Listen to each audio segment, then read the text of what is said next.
大家好，我是小夏。我最近看了一篇分析文章，很有感触啊。大意呢就是说，新冠疫情给全世界的经济都带来了巨大的冲击，很多人的收入呢都受到了影响。就比如在美国这边吧，我们身边呢比较直观的感受就是有一些公司会裁员，或者呢大公司就是不招人了 ，hire freeze。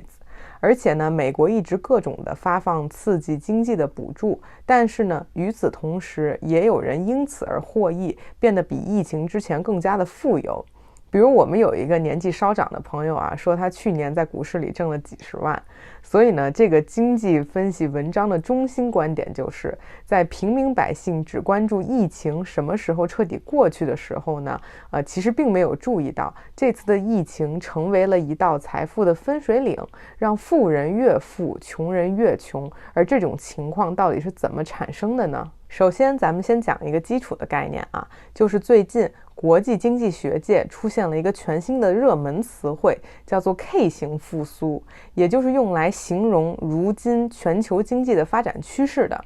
那这个词对应的呢，就是 V 型反转呀，或者 U 型反转。说白了呢，就是疫情以来，全球各国都推出了前所未有的大规模刺激方案，再加上呢疫苗注射快速的推进，大家都以为呢整个经济会出现一个下降，然后回升，只是一个速度快慢的区别。那速度快呢就被称为 V 型，速度慢呢就是一个 U 型。但事实上呢，并非如此，因为有一部分行业呢，的确受益于这个经济刺激的计划，疫情之后呢快速复苏，但是更多的行业其实还在疫情的冲击下挣扎，收入越来越少，甚至破产倒闭。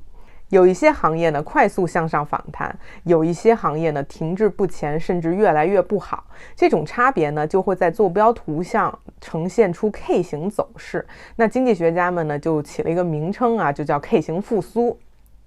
那这个 K 型复苏具体有什么就是表现呢？经济学家也总结了几个主要的现象，我对应到美国的社会现状呢，可以给大家具体的描述一下。一呢，就是实体经济和金融市场出现分化。虽然美国经济大幅下滑，但是这个股指呢反而屡创新高。这个相信关注美股的朋友呢都心里有数啊。二呢，是不同行业之间出现分化，比如奢侈品、电子商务等等行业呢，它强劲复苏，而航空、旅游、休闲娱乐等行业呢，现在仍然十分困难。三呢，就是疫情对不同收入阶层的影响出现分化。其实高收入的人群呢，在整体过程中所受的冲击比较的小，而低收入人群呢，是受冲击最大的。四呢，就是劳动力市场出现分化，这个呢和上面这个收入也是相关的啊，因为技术工人的失业率呢相对比较低，而非技术工人失业率呢就偏高了。那第五呢，就是大型企业和中小型企业之间出现分化，因为大型企业呢，它的融资环境比较好，现金流呢也相对充裕，那中小企业呢就是一个相反的方向了。更具体的说呢，就是在这种经济形态下，大型连锁公司、华尔街的银行们能继续赚钱，而小商业、小餐馆、大多数服务业工人停滞不前。这种情况呢，可能无法反映在总 GDP 中，但是呢，会给美国经济的长期健康带来更大的隐患。听到这里的朋友呢，不要走开，后面呢还有更深层次的和我们个人更相关的内容。不过先问问你点赞了吗？关注我们的频道了吗？我和老麦在美国生活工作了10余年，热爱赚钱，热爱理财，希望能分享我们的经历，和大家一起走向财富自由。所以呢，各位朋友千万别忘了订阅关注我们的频道， YouTube 的朋友请打开小铃铛。那咱们继续说回主题，伴随着这种 K 型经济曲线而来的呢，不同行业之间这种两极分化的趋势，最终也将体现在个人财富上。受益于这些经济刺激增长计划吧，有些人的财富呢增长得更快，而那些处在边缘地带的人群呢，收入水平会越来越低。造成这种现象的原因就在于政府为了刺激经济，实施了前所未有的这种货币放水吧。但是这种刺激模式呢，带来的直接效果就是在实体经济复苏之前，资产的价格率先反弹了。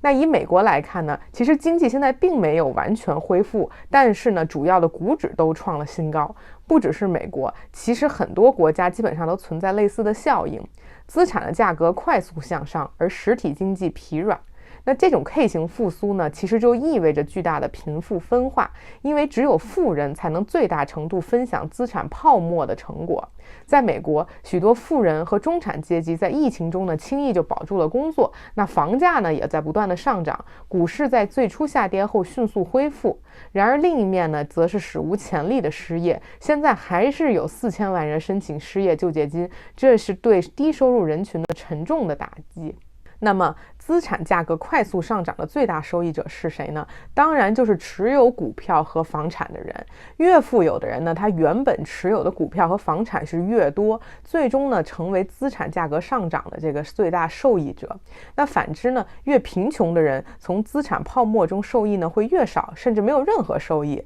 因为他们的主要收入呢仅仅来自于工资，工资的收入呢更多取决于实体经济，而实体经济的很多企业呢都在裁员降薪，所以呢，很多依靠工资收入的人其实仍然在承受着疫情的后遗症，随时要面临收入下降甚至失业的压力。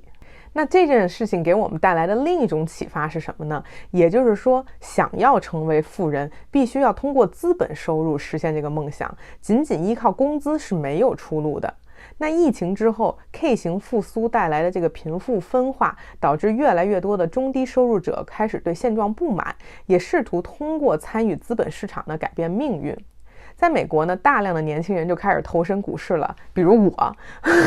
一向以机构投资者为主的美国股市呢，现在迎来了越来越多的散户。那对现状不满的很多美国用户呢，宣扬这个 YOLO You Only Live Once 的理念，大概就是说，人这一辈子，要不然就干一票大的，要么就在游艇上退休，要么就在贫困中死亡。今年年初 GameStop 股票的这个逼空事件吧，就是让全球看到了美国散户们的热情和力量。